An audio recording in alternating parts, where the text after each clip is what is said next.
Hi, I'm Gary. Welcome to my channel and welcome to this, the unveiling of the 11th kit in Simon's Matchbox Challenge. If you don't know about this, Matchbox was a maker of model kits in the UK in the late 1970s and 1980s and has a certain nostalgic and often sentimental value to many model makers of a certain age, and in that I include myself. Channel viewer Simon John has very kindly decided to set me the challenge of making many of them. He finds them, sends them to me, and I promise to build them all. I never know what he's sending in the package until I open it on camera. So let's see what Simon has got for me today. Right, my friends, you will remember in the last episode of Simon's Matchbox Challenge, episode 10, it came in this box. But it came in two layers in this box, because as you can see the box is quite deep. So the first one in here, number 10, was Monty's mobile office from his caravan in 1/76 scale. So now we're going to look at what's in number 11. I thought for a minute, because I heard bubble wrap, I thought, oh, he's just wrapped up the kit. Got to be careful of that. Don't want to reveal things too quickly. But no, he's put it in bubble wrap and he's wrapped it inside. Good man, Simon. Keep the dramatic tension going while I cut these open.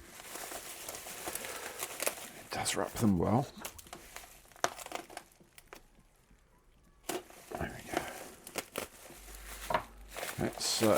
Here we go. Simon's Matchbox Challenge number 11. Are we ready? Are we ready for the big reveal? I am. I know I am. I'm very excited. I'm always excited. Like this is like Christmas every time. It's like Christmas Day when I was a kid. Seeing what they brought me. What have they brought me this time?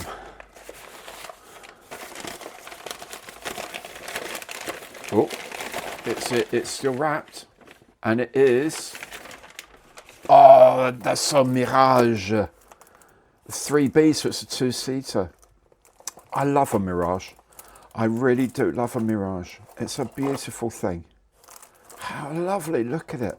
French. Oh, I've got to get some French camouflage. Oh, there's two. Oh, I can do it as a Swiss one, which is going to be all silver. Oh, that's fab. That would be really fab. I love these. These are such beautiful airplanes. Such beautiful airplanes. And look, it's in the original cellophane still. From originally S Travis Limited, it was 92 pence. 92 pence. Not even a pound.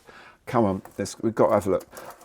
I can hear some parts have probably come off the frame, so we'll be a little bit careful when we open the box itself. But let's have a look. See that's, and then you take that off, and then you get the full colour of the thing. How exciting that was in those days with these bright red, orange, and yellows, and this very dynamic art. Roy Huxley at his finest, a Mirage taking off full afterburn. Ah, beautiful, beautiful pitch. Now you see, now I'm really, really, really conflicted about having this or the silver Swiss one. I'll probably have to. I'll have to do a poll because I won't be able to decide. But look how small the box is for a Mirage in 1/76 scale. It's 1/72 scale, I should say. Okay, this is why, because the nose is only a little, that's the nose, so it's not that much more. Yeah, isn't it lovely? There's two pieces. Yeah, there's one, that's the one piece has come off. I'll find out what that is. It's nothing. It's not like, I'm sure I wonder where it came from. Oh, there, just there. Just came from there. Okay, and then there's the markings. Yeah, these are a little bit discoloured, but not terrible, to be honest. And then the instruction sheet as well. So let's have a look at all these bits in a bit more detail. Okay, so here on this pale frame, it's a 2-colour kit, this, because it's probably like equivalent to series 1 or 2 in Airfix terms. So on this frame we have the 2 sides of the fuselage, we have the nose cone, we have the tail fin, we have the centre of the underside, we have the air intakes, we have the exhausts, almost everything important, or the shock cones there and there for the inlets. Almost everything you need is there, to be honest, except for a few parts, and those are on the pale blue frame, or turquoise frame, whatever you like to call it. So these are the wings, top and bottom, ejection seats, wheels, legs, and of course a few doors and some more gear doors on the other frame as well. So there we have it. It's relatively basic, but you know what? It looks lovely. We do have the canopy. It's a single piece mould. That's going to, I don't know, see if I can give that a bit of a clean. There's not so much, there's not even an instrument panel in here, so maybe I won't bother too much with it.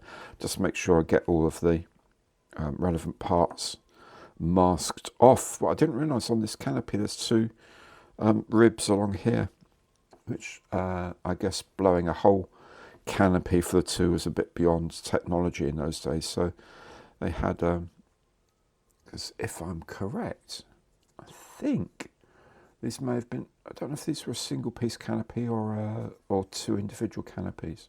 I can't remember. I think they're a single piece canopy, which is why this would have extra framing in it, and a windscreen, of course, at the front.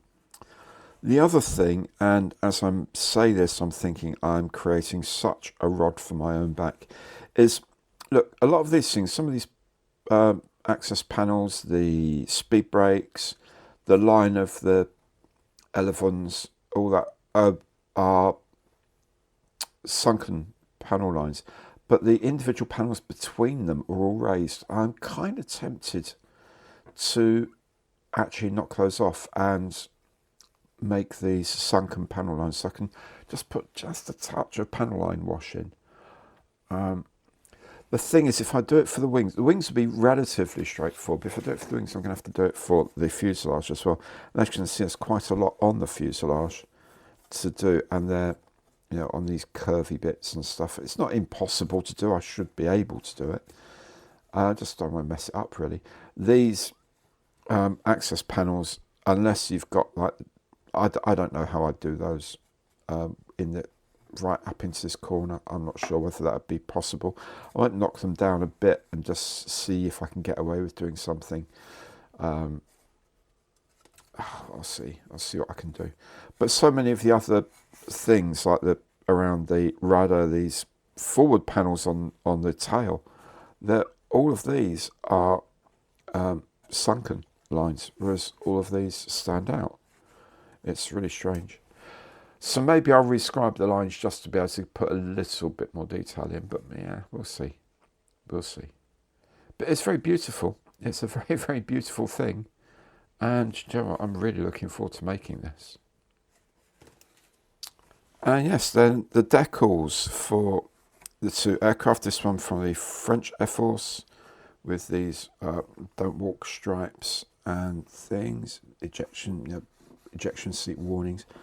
Not the greatest printing. This is quite old. This is very old. This will be original print, and then really not holding up very well. The sort of detail in the red just was never there to begin with. It just sort of suggests some red.